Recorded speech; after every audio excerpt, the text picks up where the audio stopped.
Have you heard of Cascadia? She's kind of a bitch. Whoa, dude, why so hostile? She did not mean that. But since you want to talk about the Cascadia Subduction Zone, let's talk about it. Hi, my name is Brian. I'm an earthquake geologist, and let me tell you everything you need to know about the Cascadia Subduction Zone. The Cascadia Subduction Zone is the plate boundary where the Juan de Fuca plate meets the North American plate. And at this region, the Juan de Fuca is actually being pushed underneath the North American plate, hence why it's called a subduction zone. Now, going into its seismic history, the last major earthquake on the Cascadia Subduction Zone was actually on January 27, 1700, 325 years ago. And that's what's got people riled up about the Cascadia being ready to produce a large earthquake and such.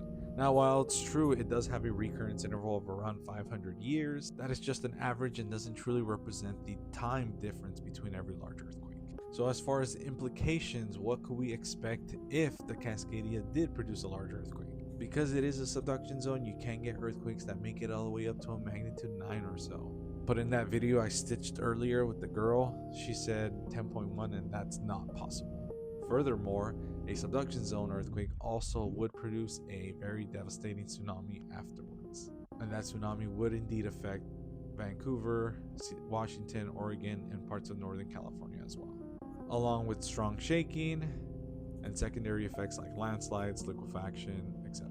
So the $1,000,000 question, when could we expect a large earthquake on the Cascadia Subduction Zone? And the answer is we don't know. And that's okay.